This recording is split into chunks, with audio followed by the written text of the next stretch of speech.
Morning, everyone. It is 7 in the morning. It's still completely dark, so the lights are on. So I have to be at work in an hour, but I just thought I would leave this quick wake up video as you see me in the raw, hurricane hair, not a stitch of makeup, and just chilling on the chair because my boyfriend has gone off to the gym. He asked me if I wanted to go, and my job is really demanding, and it's in a cold place in an air-conditioned mall, and I spend my lunch hours going out in the heat just to warm up because I moved to Florida to get away from the cold. And I understand, from a standpoint of you got to keep the equipment and equipment running and the viruses at a minimum. So malls have to be cold for many different reasons, and that's two of them. Anyway, I don't deal with it well, and this cold has just been lingering, and I'm just wanting to rest during pretty much most of my off time, my off hours. But I wanted to share with you today 5 things that I think that are really important to add years to your life. And if you just think about these things, maybe you don't do them all in one day, but incorporate as many as you can. And of course, the first thing is to move your body every day. Now, you wouldn't know from this position that that's a priority, but I definitely will be getting my steps in, and it's important, however you measure it with something like this or a Fitbit. You all know that I'm in love with my Apple Watch because it just does so many things, but it even tells you now whether you have sleep apnea, and you have to track it for 7 days just to see if there's a trend, and then you can tell your doctor, share the report. But I am happy to say, even with my cold and sleeping on my back, no sleep disturbances were detected, so that's pretty cool. And of course, it measures the usual things like my steps, which even when I'm not running, I want to try and make sure I get in at least 5,000, hopefully 10,000 steps. Now, since I've had this cold, not so much, although when I'm working at my job, I definitely get in all those steps. But however you get moving, just find a way. Like yesterday, I still felt like garbage. And after dinner, I didn't want to just resort and hide out in this easy chair, which I often do right after dinner. But I think it's important, and there are studies that show even if you just walk for a couple of minutes after every meal, that pretty much keeps diabetes away. So just important to find a way to stay moving. And then, of course, my passion for eating a whole foods, plant-based, nutrient-dense diet. It's just so important to keep the baddies away. And even if you're not pumping the green smoothies like I do every day to try and keep psoriatic arthritis and other immune conditions at bay, it's just really important to eat your greens, and to eating them in a smoothie is just the fastest, most efficient way to get as many of them in your body as you can. Getting 7 to 8 hours of sleep a night is just so important. Now, last night, I only got 6. And again, because of the different sleep monitors that are out there, I can tell just from my watch that I have good quality sleep or not. And it doesn't happen every night, but the general trend should be that you are getting 7 to 8 hours of sleep a night, and good deep sleep, REM sleep, uninterrupted sleep by animals. But sometimes that's going to happen. They're just going to bark in the middle of the night or meow. And then that brings us to the 4th point, which is connect with a loved one. And I'm going to say right now that if you don't connect with or you can't connect with a loved one, certainly we will include dogs and cats in the mix because they help us feel relaxed. They release endorphins and oxytocin, 2 great hormones that are just so good for us feeling good. And it helps them feel good too, and it makes them feel loved. And they keep coming back for more, even when you have no food to offer, just love, as I like to say. Princess, our dog, will often just drop down into a belly rub when I start petting her. So she's very receptive to love, as most animals are. Yeah, let's just go ahead with all animals are.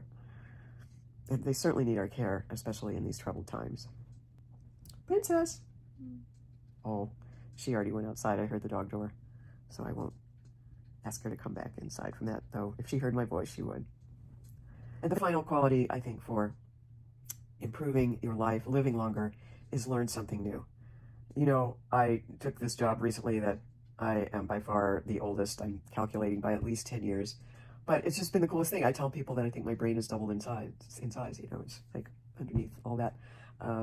It's just been such a whirlwind to learn a completely new job, although when I dig down deep, I am kind of surprised at how much I already knew. And that's one thing that I encourage you, don't discount or let other people discount your knowledge.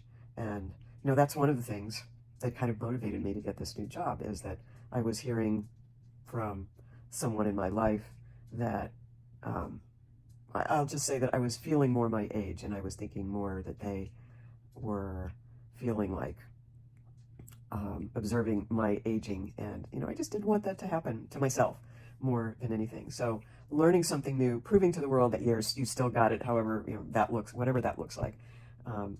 I don't go out running every day. I haven't been running for, oh my gosh, I don't even remember the last time I ran. Was it before? No, wait, there was some good weather. We had a great day after the last hurricane, after Milton, and so I did go out and run for 20 minutes.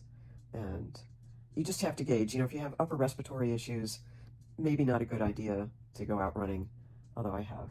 And because I live in Florida, I do more activities, many more activities outside than I would have up north, especially in the winter. It always made me sick like this. So you just have to figure out what is best for you and what's going to work. And you obviously want to do enough to keep yourself challenged and healthy, but don't overdo it. Like, it was really hard for me not to go to the gym today with my boyfriend, because that's a ritual we have at least 4 mornings out of 7 during the week. And it's always so cute when he comes at the end to get me to leave, and I know that he's proud to walk out of the gym with me. I mean, it's just a little thing. But and when I go to the gym, I'm not a slouch. I do a full workout, and in these, well, I would say hotter times, but now colder times, because that's how Florida works. You have summer one day and winter the next.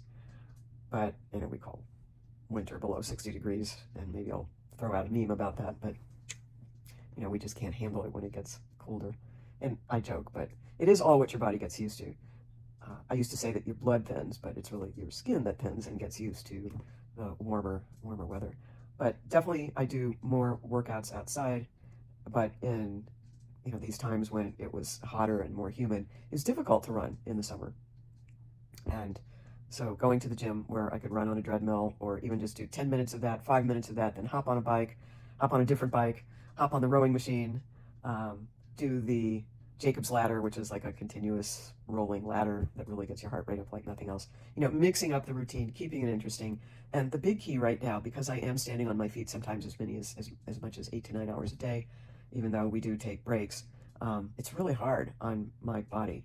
And so I know that I'm going to be working a 9-hour shift today.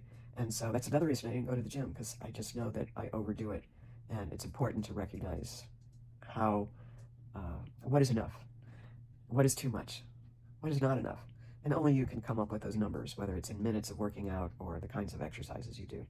All right, everyone, I gotta get out of my shirt, which I think I've been in for like 2 or 3 days. And that's okay. If you want to stay in your pajamas, go for it, or whatever your pajamas look like. This is a really soft shirt, and I like it, and it's got one of my favorite races on it. So it's still, even though I'm being a couch potato, it still keeps me motivated. All right, let me know what you're doing to stay motivated in these challenging times, wherever you are. Always love to hear from you. All right, everyone, thanks for watching. We'll see you in the next one. Gotta run.